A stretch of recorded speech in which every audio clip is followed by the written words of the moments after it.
días a este su programa. En esta ocasión nos encontramos con personajes bastante importantes e interesantes de la historia de México. A continuación, el señor Santa Anna nos hablará acerca de su vida. Nací en la villa de Jalapa, Veracruz, el 21 de febrero de 1795. Fui hijo de criollos veracruzanos de sólida posición económica. Inicié mi carrera de armas en el ejército realista desde muy joven y combatí a los insurgentes hasta que en 1821 me adherí al Plan de Iguala. Me considero hombre carismático. Algunos me ven como un tirano, ya que mi figura dominó casi medio siglo de vida nacional y mi nombre se asoció a la gran cantidad de azonadas y revueltas que tuvieron lugar en periodo independiente, mientras México buscaba una forma de organización. Combatí en guerras extranjeras, destacándome por mi participación en la Guerra de Texas y en la Guerra de 1847. Ocupé la presidencia varios años y el último fue en 1847. Después de la derrota frente a los norteamericanos en 1848 me exilié a Jamaica, donde no volví hasta en 1853 para instalar mi última dictadura. Vaya, qué interesante, un hombre con una vida de guerras y mucho dominio nacional por su parte. A continuación pasamos con el señor Porfirio Díaz, quien hará mención de su vida y logros. Hola, mi nombre es José de la Cruz Porfirio Díaz Morí. Fui un político militar y dictador mexicano. Fui presidente de México por 30 años y 105 días, y en este lapso en la historia mexicana se denomina porfiriato. Fui un político militar que destaqué en diversos enfrentamientos bélicos y procesos políticos de relevancia para la historia de nuestro país. Mi carrera como militar comenzó en 1854, cuando me adherí al Plan de Ayutla, mediante el cual desconocí el gobierno de Antonio López de Santa Anna. ¿Pero por qué inició mi régimen? La principal causante fue la rebelión de Tultepec en 1876, en la cual me opuse a la reelección de Sebastián Lerdo de Tejada. Esto debido a las grandes frustraciones acumuladas por las sucesivas derrotas electorales por las que tuve que pasar. A pesar de que mi gobierno tenía un éxito económico, las consecuencias sociales fueron negativas. El ingreso per cápita era muy bajo y los niveles de desempleo aumentaron debido a la mecanización.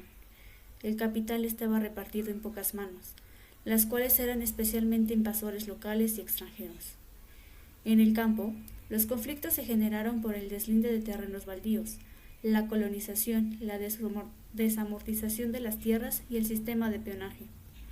En las zonas urbanas aumentó el desempleo, la prolongación forzada de jornada de trabajo, los despidos injustificados y la represión de los capataces. Finalmente morí el 2 de julio de 1915 en París, donde viví mis últimos años acompañado de mi esposa Carmelita Romero Rubio. Vaya, esos fueron muchos años como presidente. Seguimos con el señor Benito Juárez, un presidente oaxaqueño y zapoteco que fue un hombre bastante importante. Estimados ciudadanos, me complace informarles que me siento feliz por formar parte de uno de los invitados especiales para la transmisión en vivo. Y agradezco, indudablemente, me consideren uno de los personajes más representativos en la historia de nuestro país. Y para conocernos mejor, hablaré sobre algunos de los aspectos más importantes en mi vida y gobierno. Nací el 21 de marzo de 1806 en San Pablo, Huelatao. Soy de origen oaxaqueño, pero también zapoteco. Zapoteco por parte de mis padres, quienes fallecieron cuando apenas tenía 3 años de edad. Al fallecimiento de mis padres me queda el cuidado de mis 2 hermanas y de mi tío, pero por una situación familiar, una problemática, huyó de mi hogar y viajo hasta la ciudad de Oaxaca, en donde comienza la historia de mi vida. Soy liberal, estadista y un flexible conciliador. Soy conocido por ser el líder de un gran gobierno mexicano. Entre los individuos como en las naciones, el respeto al derecho ajeno es la paz. Ahora bien, pasamos con el señor Sebastián Lerdo de Tejada. Hola, yo soy Sebastián Lerdo de Tejada y en 1863 inicié mi vida política junto con Benito Juárez, porque yo era su consejero y digamos que le ayudé a sacar adelante al país durante la invasión francesa. También fui fiscal de la Suprema Corte de Justicia. En 1871, Benito Juárez gana la presidencia. Para 1872, Benito Juárez muere y yo quedo como presidente interino, porque yo era la segunda persona más importante en el gobierno mexicano. Entonces, yo termino con la guerra de reforma, aplico las leyes de reforma, expulso a las órdenes religiosas del país, porque yo me basaba mucho en la Constitución. También inicié el ferrocarril entre México y Veracruz y unifiqué al Senado, así como impulsé la industria entre el comercio europeo. Considerado uno de los presidentes más productivos del país. En 1877 huyo a Estados Unidos y muero en 1889. Vaya, así que este fue un hombre que compartió su vida política con el presidente que acabamos de mencionar, Benito Juárez. Y finalizamos con el señor Justo Sierra. Para mí es un gusto estar aquí. Yo soy Justo Sierra Méndez y nací el 26 de enero de 1848 en Campeche, México. Fui un escritor, historiador, periodista, poeta, político y filósofo mexicano. Me considera como el maestro de América debido a todas las mejoras que realicé en la educación, tales como la creación de la Universidad Nacional de México, posteriormente llamada UNAM. También reformé la educación normal y regularicé la educación privada. Mi lema era libertad, orden y progreso, y defendí que el progreso se obtenía a través de la evolución y no de la revolución. De esta forma logré conseguir el respeto y la amistad de Porfirio Díaz, quien durante su mandato me permitiera hacer todas estas reformas en la educación. Y fallecí a mis 64 años de edad, un 13 de septiembre de 1912, a causa de un aneurisma cerebral. Bien, esto fue todo por ahora. Nos vemos en un próximo capítulo.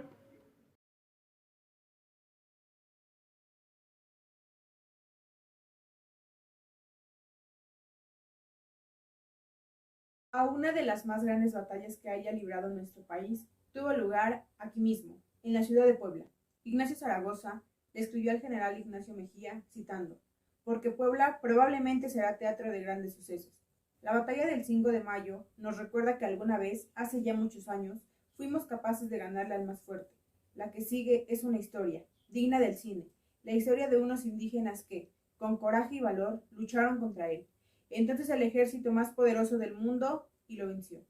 De esa historia se desprenden nombres como los de Negrete, Díaz, Zaragoza y muchos otros que hoy son ídolos nacionales.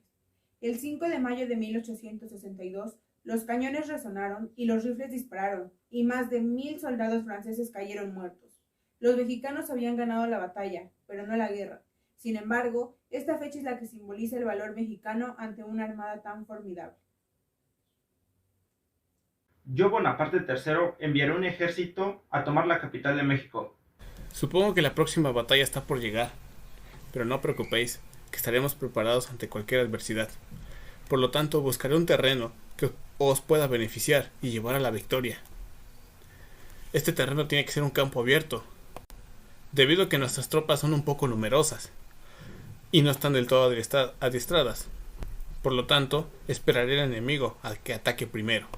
Por lo mientras, le mandaré un escrito al general Ignacio Mejía, para que a su vez comunique al gobernador militar de la entidad y proviniera lo que en Puebla estaría por pasar, un teatro de grandes sucesos.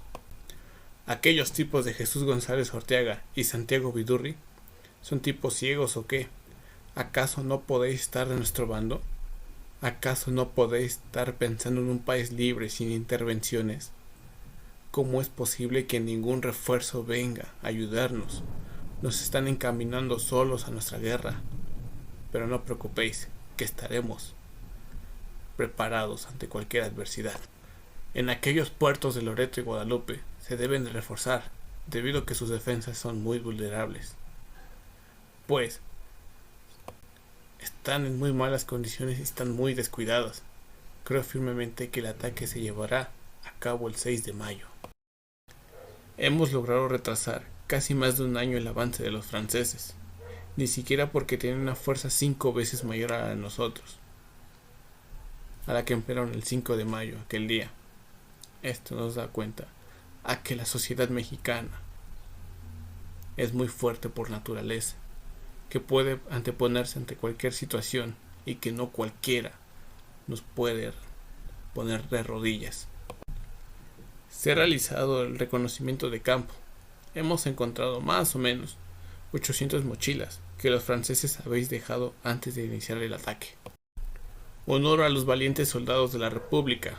El Supremo Gobierno ha quedado satisfecho y complacido por la jornada de hoy que aconteció, memorable e inmortal, en los fastos de nuestra historia, donde las futuras generaciones conocerán lo que hicimos, la heroica defensa del Cerro de Guadalupe. Bravo, valiente general en jefe y todos sus dignos compañeros. Bien, soldados de la libertad y del progreso, la nación nos debe mucho, y sabrá amaros y recompensarnos como merecéis. Si la jornada termina tan gloriosamente como comenzó, y ha seguido, nada quedará que desear al Supremo Gobierno, exclamó Miguel Blanco, ministro de Guerra y Mina.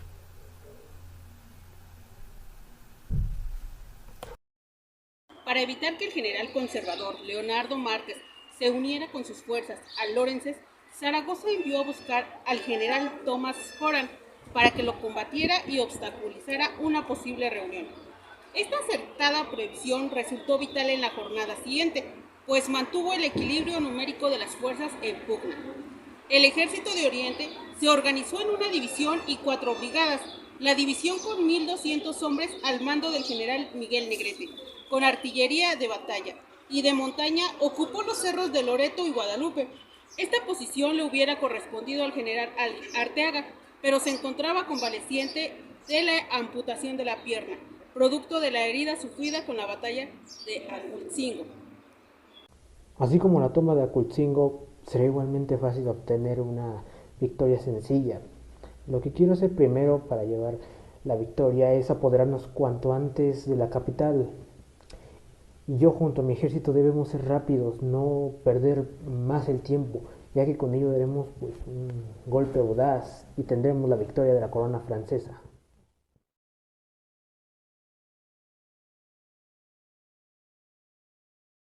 Estimado ministro de Guerra, me alegra informarle que el ejército francés avanza a pasos agigantados. Nuestra victoria en Acultzingo fue tan fácil como quitarle un dulce a un niño. En estos momentos estoy haciendo mi plan de ataque a Puebla, en específico al fuerte de Guadalupe. Puebla solo será una piedra en el zapato hacia el sendero de la victoria.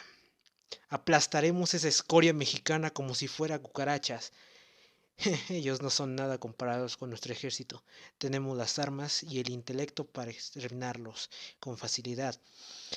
Ya puedo escuchar sus lamentos y sus súplicas pidiendo piedad arrastrándose por el suelo ante el ejército más grande del mundo. Sin más por el momento me despido. Le informaré más avances una vez que termine con Puebla. El 4 de mayo, el general republicano O'Joran se encontró 2 leguas y media de Cholula, con 500 jinetes que componían un destacamento de avanzada de los conservadores. Al aproximarse los rebeldes se retiraron, pero más adelante en el puente de los Molinos se dio un breve enfrentamiento. Pero esto no les bastó a los rebeldes, ya que al acercarse a Atlixco hubo un nuevo enfrentamiento, pero esta vez de mayor proporción. El general era muy astuto, logró hacer que huyeran, desalojó a unos 200 hombres de infantería y también logró descubrir que habían fuerzas reaccionarias en Huachichula y también en Tochimilco. Y la única consecuencia que hubo fueron la muerte de 3 hombres y algunos heridos. Soldado, comunique de inmediato a los generales para reunirnos en el cuartel de inmediato, para correr la distribución a la hora del ataque. Mis generales, la situación no nos favorece. Comprendo sus preocupaciones. En cuanto al armamento, ellos vienen mayores preparados y mejor equipados que todos nosotros. Sin en cambio, me parece indignante que un pequeño grupo llegue a la capital. Me causa asombro y decepción que una nación como México, con 8 millones de habitantes, considero que no sería prudente una ofensiva. Superaron numéricamente a las fuerzas, incluso a las fuerzas mexicanas, por lo que considero que sería un grave ataque.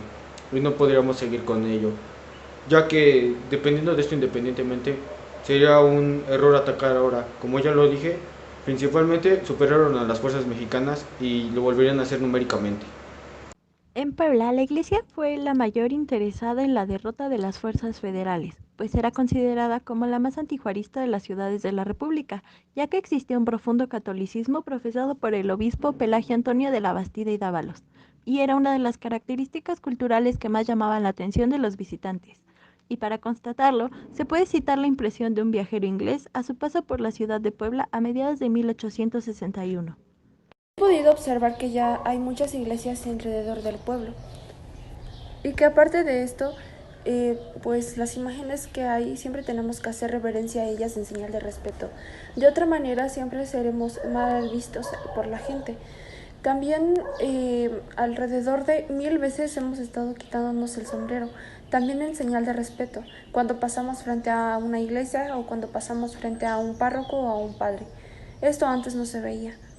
No sé por El qué 4 de ahora se mayo, tiene el que hacer. general O'Horan se encontró a 2 leguas y medias de Cholula con 500 jinetes que componían un destacamento de avanzada de los conservadores.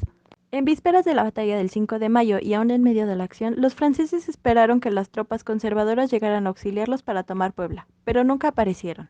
A las 5 de la mañana del 5 de mayo, las fuerzas marcharon a ocupar sus posiciones en la línea de batalla que se les había señalado. Las piezas de artillería, que no podían ser empleadas en la defensa de los fuertes, fueron destinadas a fortificar la ciudad. Coronel Balacé. Los franceses atacan por los fuertes en lugar del camino hacia Veracruz. General en jefe, tenemos que ser inteligentes. Por lógica, los franceses comenzarán su ataque por la ladrillera de Azcárate en el camino que conduce a Veracruz. A ver tú, Berriozábal, Díaz y La Madrid se colocarán ahí y esperarán a los franceses. Sin embargo, la historia no fue así. Los franceses atacaron por los fuertes en lugar de lo pensado. Comenzó una gran lucha a fuego, pero llegó Álvarez a salvar el devastador panorama. Carga contra los franceses desde la ladera del cerro para desbaratar la primera carga de los franceses. Ahora, en nombre de Dios, nosotros primero. Ahora atentos y estéis preparados para combatir a vuestros enemigos. ¡Sí, señor! Pecho bajo tierra y no disparen hasta que yo se los ordene. ¡Señor! ¡Los soldados se acercan! No os alarméis, soldados. Contéis 50 pasos hasta el enemigo hacia vosotros. Y a mi señal atacan. ¿Entendido? Ahora, en nombre de Dios, nosotros primero. ¡Arriba! ¡Fuego! Los franceses iniciaron el ataque dividiendo sus elementos en 3 columnas. La primera columna, mandada por el coronel Enrique y sus 100 hombres, además eran apoyados por el batallón de fusileros de Marina. La segunda se colocó en el centro, estaban a cargo del coronel Gabriel, con 1500 elementos y amenazaban al fuerte de Guadalupe. Y finalmente la tercera columna, dirigida por el comandante Mangui, con 1200 hombres. Los franceses marchaban de forma paralela a las posiciones mexicanas, hasta quedar cerca de la hacienda Rementería. Así les resultaría más fácil ascender. Los franceses permanecieron en espera de la orden de avanzar, pero la artillería del fuerte fueron los que iniciaron el fuego de esta batalla. Los franceses no se dejarían, así que contestaron con 2 baterías. Debido a la distancia, los cañones resultaban poco efectivos, sin embargo no se detenían, pero después de casi 3 horas el conde Lorenzés empezó a hablar, ya que tenían que tomar una posición diferente y en esta ocasión con la infantería. Mientras tanto, los suabos iniciaron su avance sobre el fuerte de Guadalupe en 2 columnas. El regimiento de infantería de marina y la batería de montaña se unió a la columna de la derecha y el batallón del 99 se unió a la columna de la izquierda. Los franceses habían sido derrotados al intentar tomar el fuerte de Guadalupe 3 veces. Así que los soldados mexicanos aprovecharon la oportunidad para atacar a los suabos ya que iban ganando. Lorenzés no podía rendirse, ya que estaban derrotados, pero ya estaba granizando. Empezaban ya a decir ya no puedo más. Ya casi no contaban con artillería, así que no les quedaba de otra más que retirarse y aceptar la derrota. Para esto, un suabo tuvo la idea de dirigirse a la hacienda de las Alamas y llevarse a los heridos. Mientras tanto, en la ciudad de Puebla, Anastasio Parodi dijo que se deben evitar las aglomeraciones o concentraciones de gente, Se prohibían toda clase de diversiones públicas. A las 11 de la noche ya todos los negocios y comercios debían estar cerrados. Después de esa hora no debía haber más de 3 individuos en reuniones. Quien no cumpliera estas indicaciones iban a tener multa de 5 a 100 pesos o prisión de 3 a 1 mes. 3 cargas efectúan los franceses intentando tomar el fuerte de Guadalupe. El ejército retrocede para planear un nuevo ataque contra los terribles suavos. Cae una fuerte granizada. Horas duró el enfrentamiento que costó a los mexicanos 83 muertos, entre ellos 4 oficiales, 215 elementos de tropa heridos, así como 17 oficiales. Por su parte, los franceses sufrieron 117 muertos, con 15 oficiales y 305 heridos o dispersos con 20 oficiales. Hemos llegado. Las mochilas de los soldados son más de 800. Deben ser de los franceses antes de empezar la guerra. Hay que utilizarlas. Aquí hay condecoraciones de sulfato, Crimea. Utilicemos las armas para equipar a los voluntarios. De un cuerpo médico francés pasó a formar parte del botín. Las bandas de música de los batallones mexicanos que contaban con ellas tocaron alegres piezas, en fuertes y recorriendo las calles de Puebla. El triunfo alcanzado en Puebla logró retrasar por más de un año el avance de la invasión francesa, que tuvo que recurrir a la fuerza 5 veces mayor que a la empleada el 5 de mayo para lograr conquistar la plaza.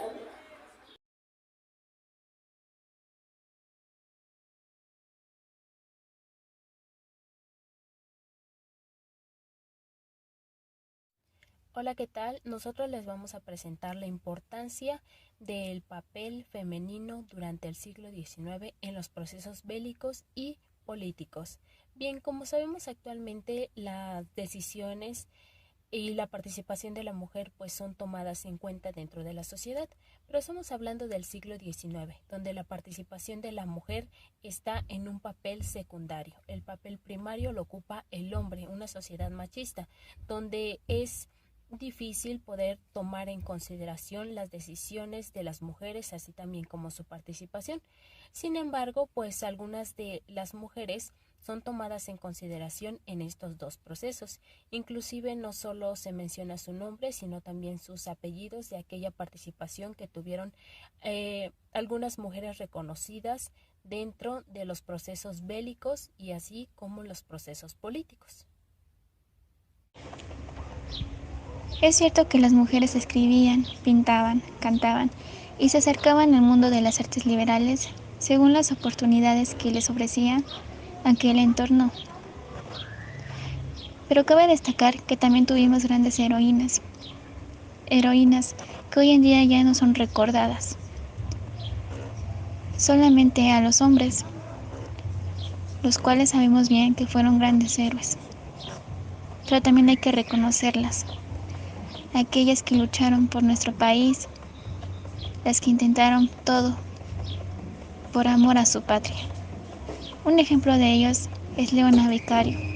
A continuación, esta gran mujer con pensamientos ilustrados. Hola, me llamo Leona Vicario.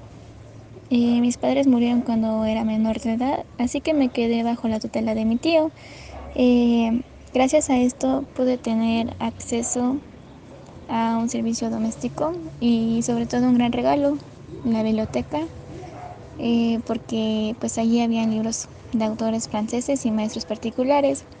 Gracias a esto yo tuve ideas avanzadas, fui una mujer ilustre y me uní pronto al movimiento independentista, sí, motivada por mi patria, pero también en cierto lugar motivada por mi relación con Andrés Quintana Roo, un pasante en el despacho de abogados de mi tío. Llevo una imprenta desarmada con las letras escondidas entre coles y platillos preparados. Pues hice grandes cosas que a pesar hoy en día no se saben por ser mujer, y por ello es muy importante que los demás sepan que no nada más fue una, sino varias las que aportamos sudor, lágrimas y muchas fuerzas para seguir peleando. Hola, yo soy Ignacia Ricci y me decían la Barragana. Me decían que tenía actitudes varoniles para mi época y como era blanca también era considerada pues guapa.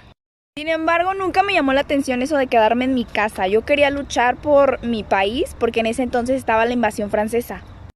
Le pedí a don Refugio González que me ayudara para que yo pudiera participar en la lucha físicamente contra los invasores. Sin embargo, se me negó eso porque ya tenían hombres.